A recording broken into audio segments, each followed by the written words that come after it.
Look at the day's headlines. Diplomacy is key. Top Trump administration officials say the door remains open for talks with North Korea on the regime's denuclearization.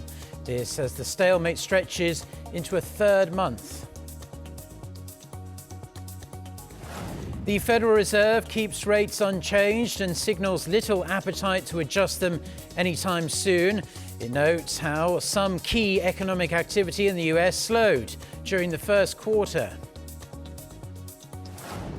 Plus, helping South Korea's young people. The government says it's creating a control tower to coordinate youth-related policies in the country. Let's start in the United States. The Federal Reserve has left its key interest rate unchanged despite renewed calls by President Trump to slash rates sharply. The Fed also signaled that it will be patient when it comes to its next move. Our Kim Da-mi starts us off. Chairman of the U.S. Federal Reserve, Jerome Powell, announced that the central bank will keep its benchmark rate in the range of 2.25% to 2.5%, unchanged since March. The Federal Open Market Committee explained that the labor market is strong and that economic activities continue to rise at a solid rate. All I can see is that we have an economy where the expansion is continuing, growth is at a healthy level, the labor market is strong, we see job creation, we see wages moving up. Inflation is low, which gives us the ability to be patient, and we do expect it to move up, and we want it to move up to 2%. So I see us on a good path for this year.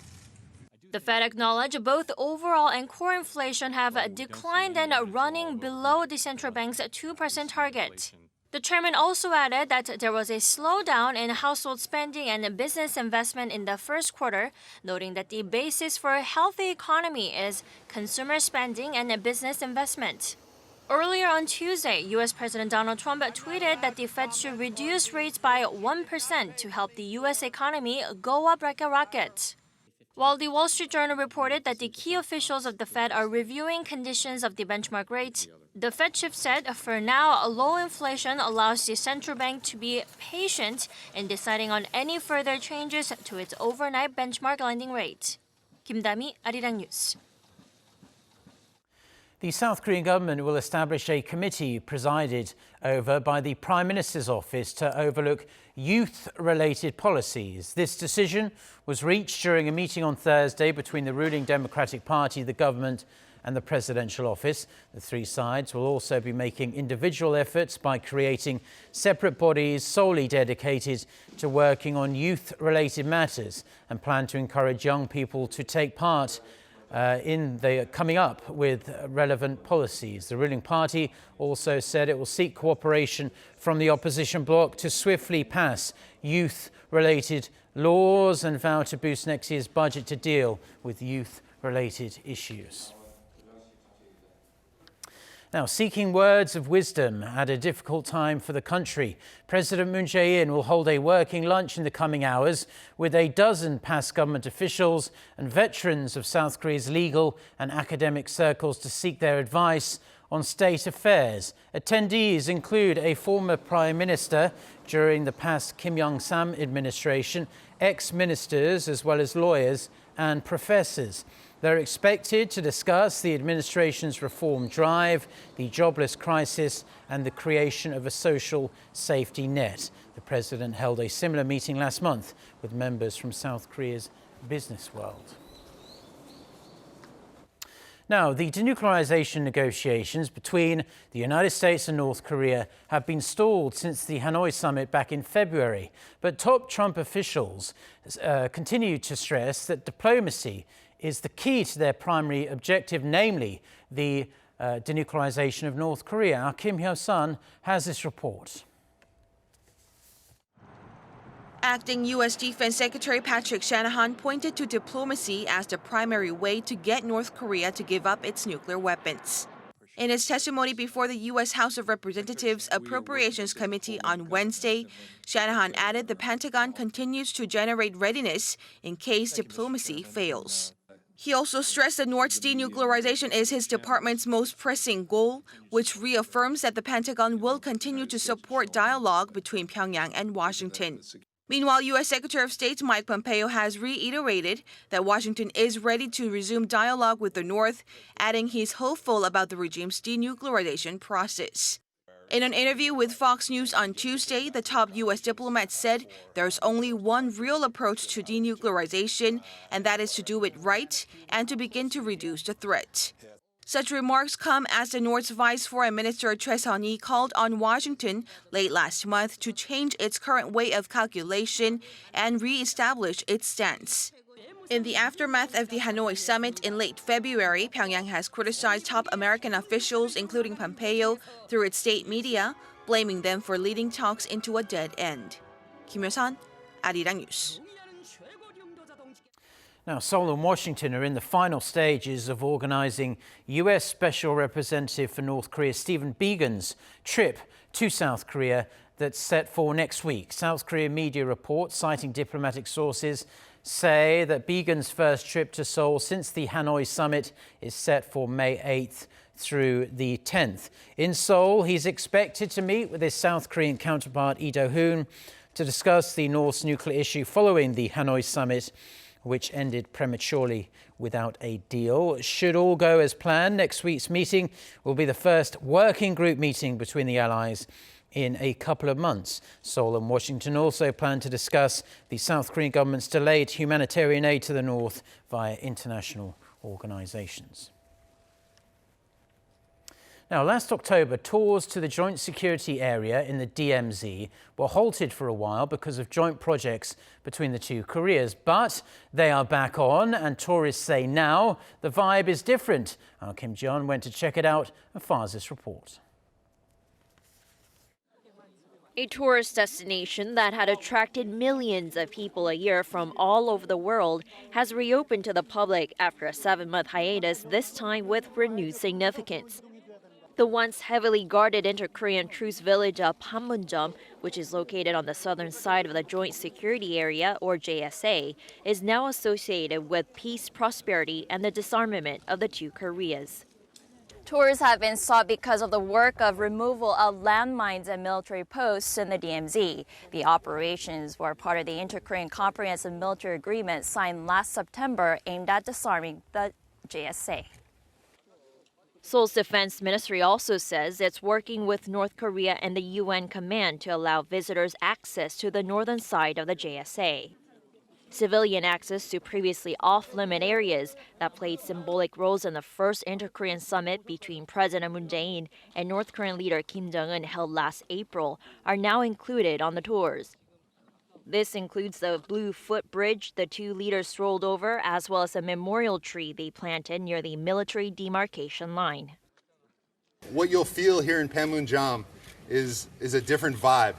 We've taken away the landmines. We've ensured that this side has been demined. We've taken the weapons out of the towers. Our guards no longer carry weapons. I really wish I had the chance to visit the northern side of the JSA, currently blocked by a line of cement. I wanted to cross over to step on its soil and meet the North Korean people. My favorite part of the tour was the footbridge. I still remember during this time last year, the leaders of the two Koreas discussing peace in the region at this very place. Initially, there will be a daily limit of 4 tour groups with a maximum 82 people in each group, but that will be expanded to 8 groups a day from June. South Korean nationals can apply for the tour online through the National Intelligence Service website, while foreigners can apply through tour agencies listed on the websites of the NIS or the Unification Ministry's Office of Inter-Korean Dialogue. Kim Jeon, Arirang News, Panmunjom. Former UN Secretary-General Ban Ki-moon, who now heads the Presidential Committee on National Climate, will visit the National Assembly soon to seek cooperation from lawmakers to tackle fine dust pollution. He'll meet with the leadership of the ruling Democratic Party and two minor opposition parties this afternoon. He'll save his meeting with the main opposition Liberty Korea Party until later this month due to scheduling issues. Ban is expected to stress there should be no divide when it comes to dealing with the fine dust issue, saying everyone has the right to breathe clean air. The National Council on Climate and Air Quality was launched on Monday. Consumer price growth in South Korea slowed again in April, stuck below 1% for the fourth month in a row. According to Statistics Korea on Thursday, consumer prices rose just 0.6% on year last month due to the decrease in oil product prices and a slowdown in service price inflation. Prices of industrial goods edged down 0.1% on year. Livestock and fisheries product prices rose 0.7% compared to the same month last year. Services prices rose a mere 0.9% on year, and that's a low not seen since December 1999.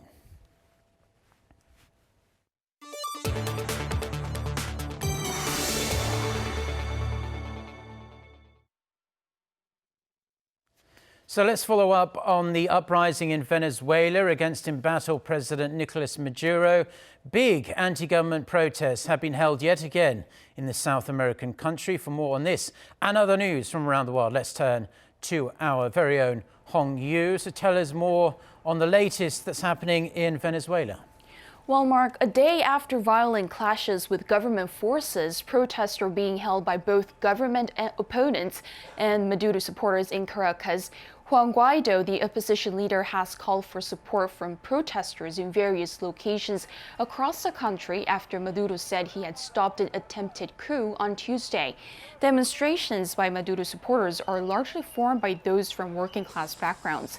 Speaking to a crowd in Caracas, Guaido admitted he did not have enough military defectors on his side to declare victory, and added the opposition group is not asking the armed forces for a confrontation, but just to be on the side of the people. We must stop the usurpation in order to recover this country. It's clear the usurper has already lost and is overthrown. Here what we all ask is how much longer? How much longer to gain freedom?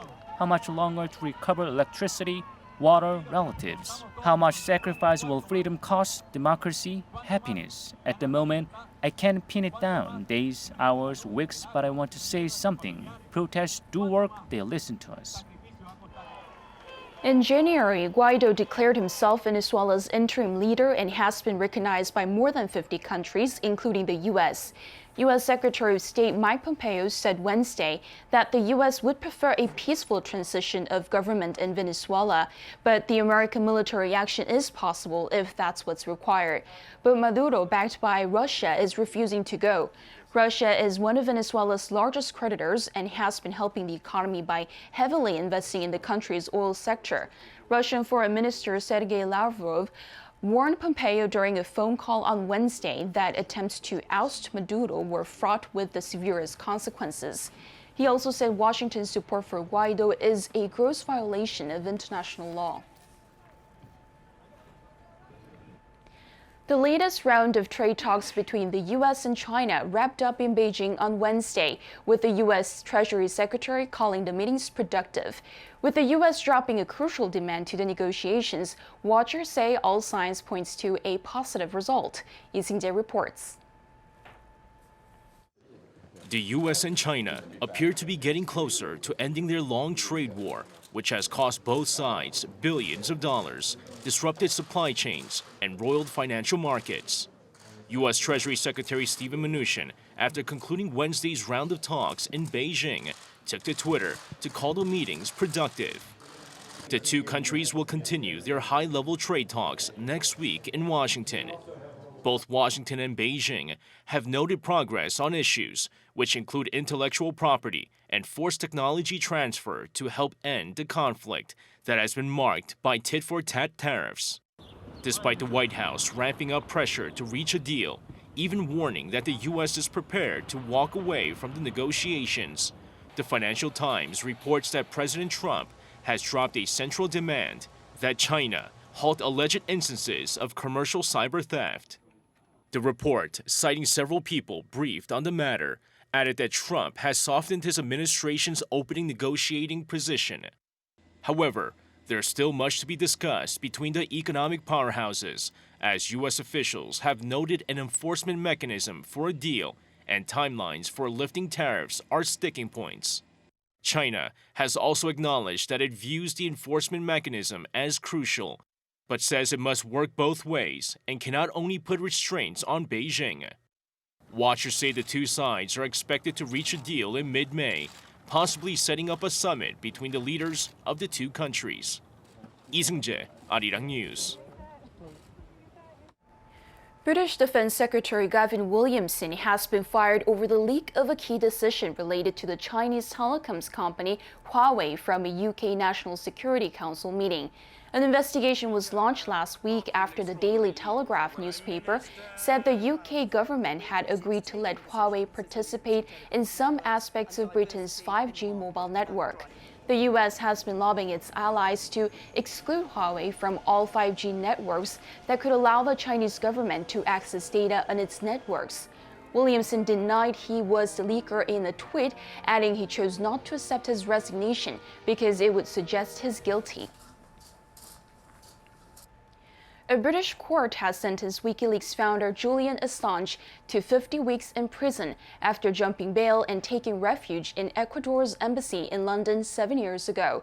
However, the United States is still seeking the 47-year-old's extradition for prosecution there, as officials have left open the possibility that he could face criminal charges in the U.S. as well. Assange is facing a charge of conspiracy to hack into a Pentagon computer network, which he has denied. Assange was arrested on April 11th after the Ecuadorian government decided to withdraw its protection and allowed British police to remove him from the embassy in London.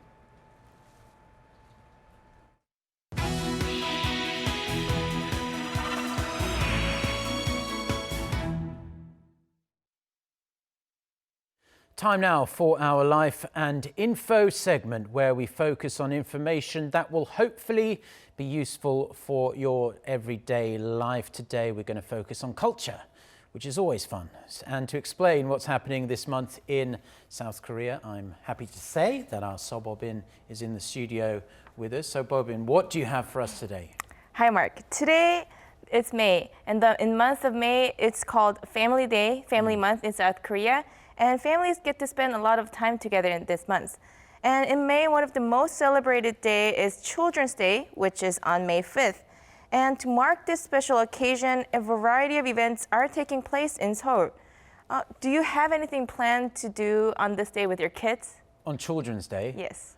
Well, I always say every day is Children's Day for my children, because they seem rather like they get everything they want. But it's still a really nice day, a day for all the family. But what are some of the events that are lined up around this time of the year? Well, let me give you some information on events that can be enjoyed by families. Some of the main ones taking place are the Seoul Board Game Festa, Kids Rock Festival, and there's also a Seoul Fairy Tale Festival. The Seoul Board Game Festa takes place at the Setek Exhibition and Convention Center, which runs from Saturday to Sunday. And this is the 10th Seoul Board Game Festa, where kids and adults can enjoy up to around 500 different board games for free. And as for the Kids Rock Festival, this is in their third year, providing various activities from character drawing competitions to ziplining and even merry-go-round. And there's also a variety of foods prepared as well. And lastly, the Seoul Fairy Tale Festival takes place at the Seoul Grand Park.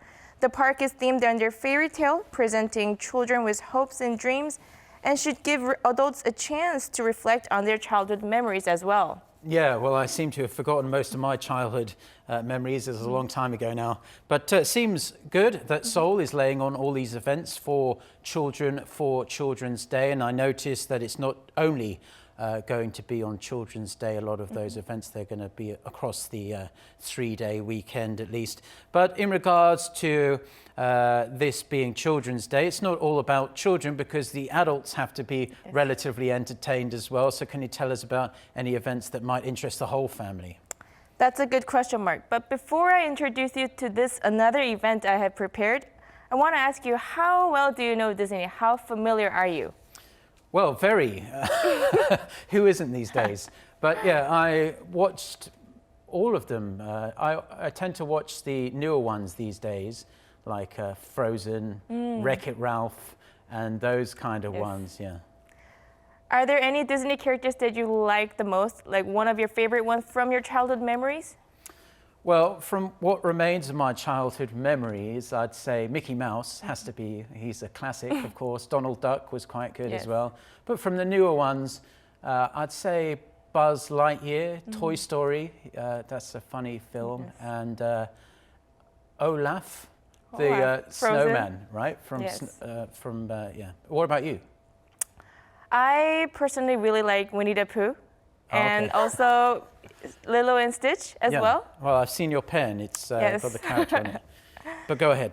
Yes, but taking your childhood memories of Disney, this another event that I would like to introduce is a Disney exhibition taking place at the Dongdaemun Design Plaza in Seoul, which is called The Art of Disney, The Magic of Animation. Well, that sounds like it's going to be a lot of fun for the whole family, because who doesn't like Disney, right? Yes, Mark. This exhibition shows about 500 art pieces, including original drawings and concept arts that hasn't been shown to the public before. And visitors are able to see how the characters were brought to life and also see the amount of effort that Disney creators have put into the animations. Families have been coming to see the exhibition, and I was able to speak with a parent who came with her kids. Take a listen. My daughter is planning to study art design, and since she's really interested in Disney, we came here to see Disney's unique original drawings. It will be difficult to study art design. I thought it was just about drawing itself, but there seems to be a lot of extra details, so I think it will be difficult. Well, two very happy young girls there with their mother checking out everything Disney. But tell us, I mean, it looked pretty nice from what we saw there in the background, but is there anything specifically that's really fantastic about this exhibition? Well, yes, Mark. This year is especially big for Disney fans, as some Disney classics such as The Lion King are being made into some live-action films. Also, some of the artworks provide fans about what could happen next in the highly anticipated animation Frozen 2, which will be released at the end of this year. Yeah, I always tease my sons about liking Frozen, Frozen #1 when they were younger. These days they say they don't like Frozen so much anymore because it's about princesses and whatnot. Yes. But how long is this Disney exhibition going to run through? We've got quite a while to check it out if you want, right? Yes, this special Disney exhibition will run through August 18th, and it's a chance for visitors and Disney fans to take a look at their beloved Disney characters and reflect on their childhood memories as well. Okay, wonderful. Thank you very much for your report, Bobin. So we have until August 18th. Yes. So a good few months to check that out. Thank you again, and we appreciate your hard work. Thank you.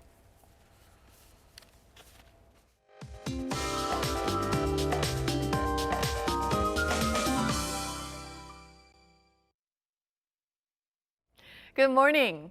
A cool start will turn into warm afternoon, leading to wide temperature differences of nearly 15 degrees Celsius in many areas today. And strong UV rays will shine down on us, and especially those in the southern provinces and on Jeju Island, you should apply a good amount of sunblock and have your sunglasses ready. Meanwhile, many areas in Jeju Island are still breathing in unhealthy air, but air quality is forecast to improve, except on Jeju Island as the day goes on. Daily highs will range between 20 and 25 degrees Celsius under plenty of sunshine, and Seoul and Daejeon will get up to 24 degrees, a couple notches higher than seasonal norms.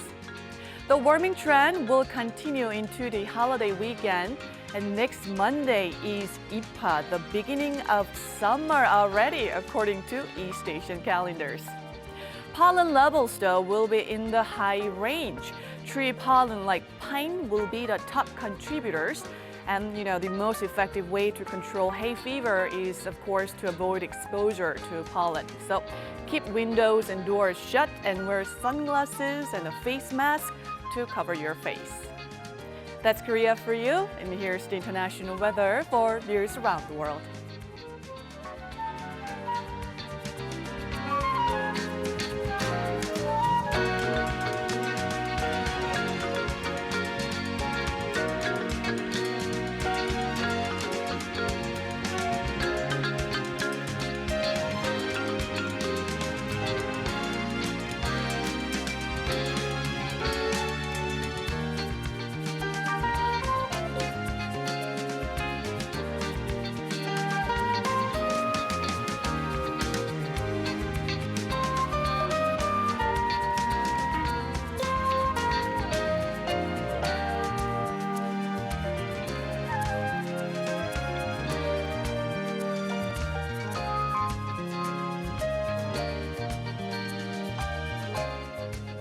Well, that's all we have for now on this Thursday morning here in Seoul. Stay tuned to Arirang TV, and a reminder that our next newscast is coming up at noon Korea time with our very own Lee Ji-yoon. So until then, goodbye.